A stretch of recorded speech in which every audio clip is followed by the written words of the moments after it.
Hai semua, welcome to my YouTube channel.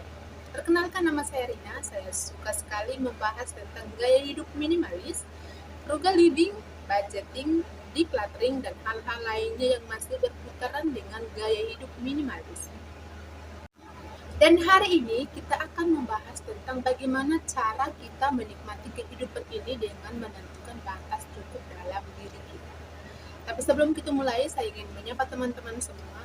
Hai teman-teman semua, apa kabarnya? Semoga kalian semua dalam keadaan sehat ya. Dan kita semua dimudahkan segala urusannya.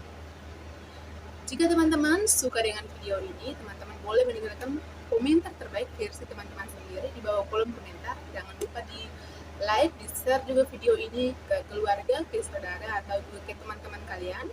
Dan juga jangan lupa subscribe, karena dengan subscribe Anda mendukung saya, Anda mensupport saya untuk terus berkarya dan membuat konten-konten terbaru seputaran gaya hidup minimalis. Jadi teman-teman semua, gaya hidup minimalis adalah suatu cara untuk meminimalkan segala sesuatu dalam hidup kita dan juga menentukan batas cukup dalam hidup kita. Jadi teman-teman, kita harus menentukan batas cukup dalam hidup kita terlebih dahulu sehingga kita itu bisa bersyukur dengan apa yang sudah kita punya.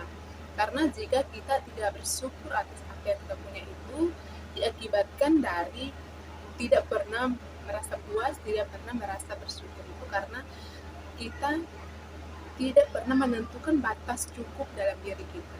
Jadi langkah pertama agar kita itu bisa menikmati hidup kita yaitu kita harus menentukan batas cukup dalam hidup kita terlebih dahulu sehingga kita bersyukur dengan apa yang kita punya. Akhirnya kita itu tidak pernah lupa bersyukur dalam kehidupan sehari-hari. Jadi dengan menjadi seorang pelaku gaya hidup minimalis, kita akan terlebih dahulu memahami kehidupan kita. Jadi sebelum kita menjadi seorang penghidup gaya hidup minimalis, kita harus bisa mengenal siapa diri kita terlebih dahulu dan apa saja yang kita butuhkan dalam kehidupan kita. Sehingga kita itu bisa menentukan batas cukup dalam diri kita. Kita bisa menentukan apa saja yang menjadi prioritas utama, apa saja yang menjadi sekedar keinginan. Karena gaya hidup minimalis ini dapat mengembalikan fokus kita sehingga kita bisa memahami dan bisa menentukan apa saja yang kita butuhkan dan apa saja yang kita inginkan. Jadi teman-teman, langkah pertama adalah kita harus pahami dulu apa saja yang kita butuhkan dan apa saja yang sekedar keinginan atau hanya tertarik, bahkan hanya lapar mata. Jadi teman-teman, itulah kenapa kita perlu mengetahui hal mana yang menjadi prioritas utama kita.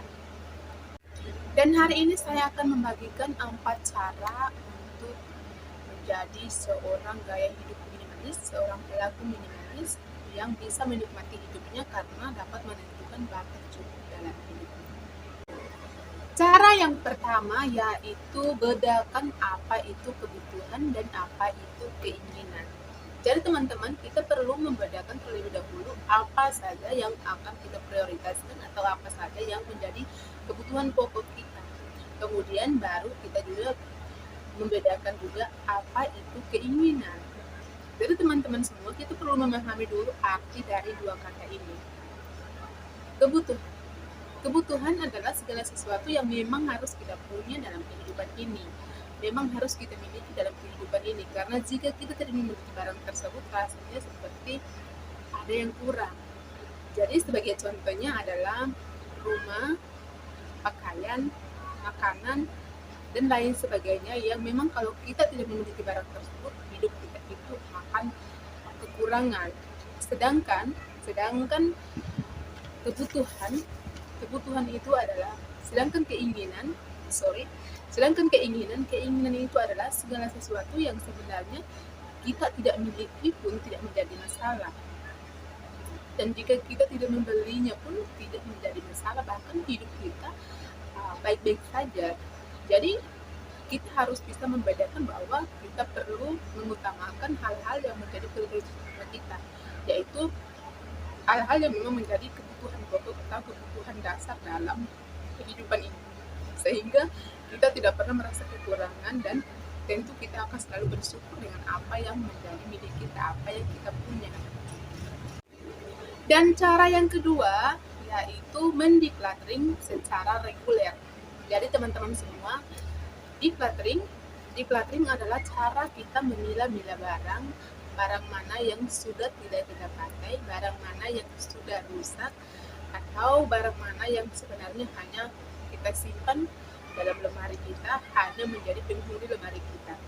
Jadi decluttering ini adalah cara kita mengurangi atau cara kita menyingkirkan barang-barang yang sebenarnya sudah tidak layak untuk kita simpan di rumah kita. Jadi mulailah mendecluttering segala sesuatu yang di dalam rumah yang tentunya sudah tidak kita pakai. Jadi mendecluttering ini dapat membuat hidup kita lebih nyaman, lebih bahagia, karena kita tidak harus membuang-buang waktu, membuang-buang tenaga untuk membersihkan ruangan hanya karena kita itu terlalu banyak barang. Jadi ketika kita mendecluttering, artinya kita mengurangi barang di dalam rumah kita, sehingga kedepannya rumah kita itu rasa lebih lapang dan rumah kita tentunya akan menjadi lebih nyaman, sehingga kita bisa nyaman di dalam ruangan tersebut, nyaman di dalam rumah kita. Jadi karena dengan sedikit barang itu akan punya sedikit masalah. Jadi kita perlu memahami bahwa decluttering ini akan sangat membantu kita. Tips yang ketiga atau cara yang ketiga yaitu batasi barang yang kita punya. Jadi teman-teman, kita perlu membatasi barang apa saja yang ingin kita miliki. Misalkan saya memiliki baju minimal 3 dan bagian minimal. Jadi kita itu sudah tahu batas barang dalam kehidupan kita, batas barang yang harus kita miliki. Jadi dengan begitu kita akan selalu bersyukur karena hidup kita itu kita merasa terpenuhi. Cara yang keempat yaitu jangan hidup di atas kemampuan kita.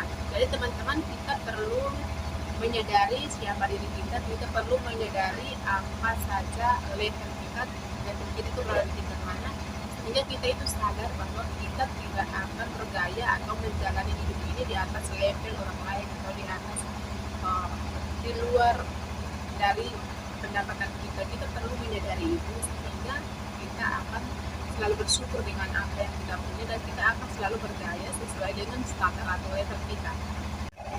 Well, itulah dia 4 cara menjadi seorang penikmat gaya hidup minimalis ini dengan menentukan dalam kehidupan sehari-hari. Jika teman-teman suka dengan video ini, teman-teman boleh meninggalkan komentar terbaik dari teman-teman sendiri di bawah kolom komentar. Jangan lupa share video ini dan juga subscribe, karena dengan subscribe Anda mendukung saya, Anda mensupport saya untuk terus berkarya dan membuat konten-konten terbaru seputar gaya hidup minimalis. See you!